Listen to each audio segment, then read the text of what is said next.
नमस्कार मंडळी, मी वैशाली ब्लॉगमध्ये मी पुन्हा एकदा तुमचं मनापासून स्वागत करते। तर आज आपण दिवाळीसाठी स्पेशल बनवणार आहोत गोड शंकरपाळी। तर बिस्किटपेक्षाही जास्त खुसखुशीत असणारे शंकरपाळे।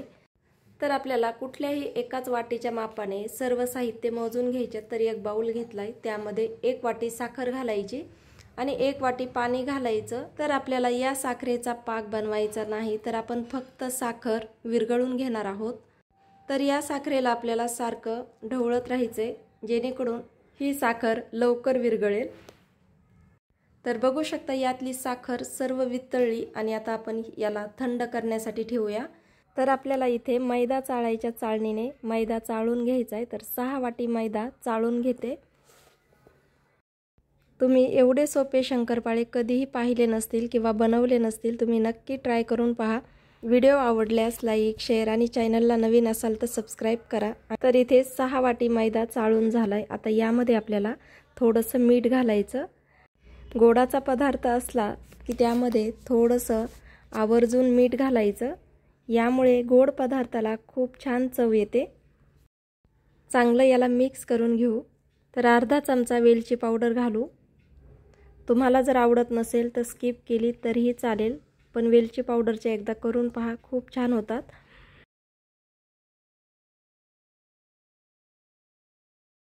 लक्षात ठेवायचंय, एकाच वाटीचं माप ठेवायचंय। सर्व साहित्य एकाच वाटीने मोजून घ्यायचंय। तर इथे मी वितळलेलं तूप घेतलंय 1 वाटी, ते घालू। तूप घातल्यानंतर आपल्याला इथे छान एकजीव करून घ्यायचं आहे आणि हातावरती हे पीठ छान चोळून घ्यायचं आहे, म्हणजे सर्व मैद्याला हे तूप लागेल आणि आपली शंकरपाळी खूप खुसखुशीत होतील। असं छान मुटका होतो म्हणजे आपलं पीठ एकदम परफेक्ट झालं आहे। तोंडात टाकताच विरघळतात। तर आता जे आपण पाणी आणि साखर थंड करायला ठेवली होती, ते पाणी थंड झालंय आणि आता यामध्ये थोडं थोडं घालत मळून घ्यायचंय।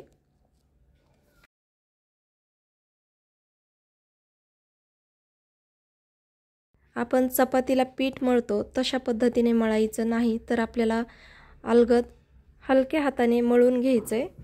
व्हिडिओमध्ये दाखवल्याप्रमाणे मळून घ्या। आता बाकी राहिलेलं पण पाणी यामध्ये घालू आणि मळून घेऊ।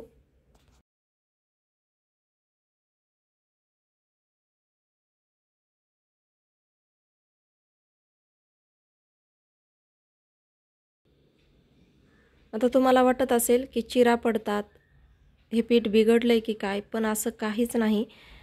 जर तुम्ही चपातीच्या पिठासारखं एकदम स्मूथ पीठ जर मळलं तर लेयर्स पडत नाहीत आणि खुसखुशीत पण शंकरपाळे होत नाही। त्यामुळे आपल्याला अशा पद्धतीनेच पीठ मळून घ्यायचंय, म्हणजेच मैदा मळून घ्यायचंय। हे पीठ जर जास्तच घट्ट वाटलं तर यामध्ये थोडंसं दूध घालून मळून घेऊ शकता। थोडंच घालायचं, जास्त नाही। तशी तर गरज पडत नाही, पण कमी जास्त होऊ शकतं। तर आता इथे मी पोळी लाटून घेते आणि आपल्याला लाटताना खूप जाड किंवा खूप पातळ अशी लाटायची नाही, मध्यम आकाराची लाटायची। मी तुम्हाला एक शंकरपाळी दाखवते।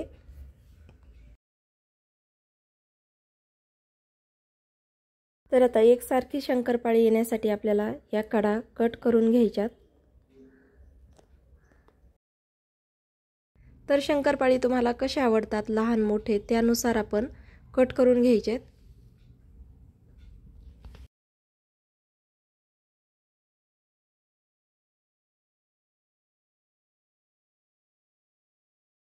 तर बघू शकता एवढं असं जाड ठेवायचं।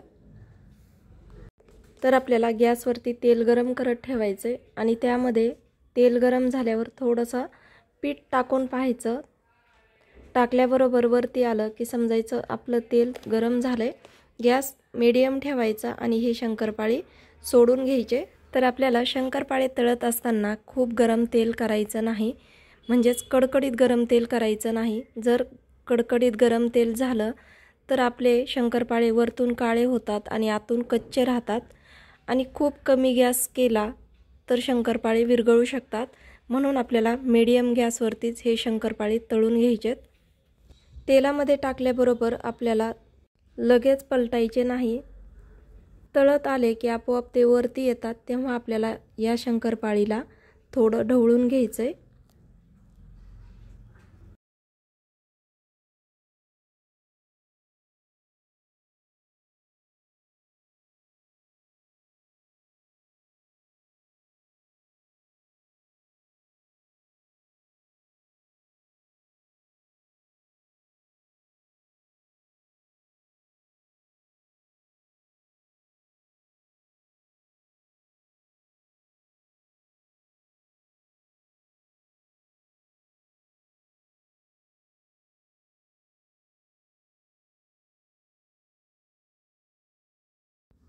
तर या शंकरपाळीला बिस्किटसारखा कलर आला की काढून घ्यायचे, जास्त लाल करायचे नाही. कारण जेव्हा आपण तेलातून शंकरपाळी बाहेर काढतो त्यावेळी त्याची प्रोसेस तळण्याची सुरू असते, किमान 2 मिनिट तरी.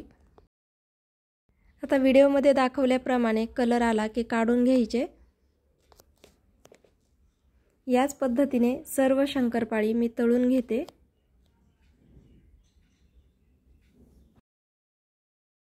तर इथे सर्व शंकरपाळी तळून झालेत आणि बघू शकता कलर किती सुंदर आलाय आणि त्यासोबतच दिसताच आपल्याला हे शंकरपाळी खुसखुशीत दिसतात.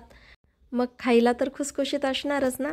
तर नक्की ट्राय करा आणि कमेंटमध्ये सांगा तुम्ही बनवलेले शंकरपाळी कशी झाली.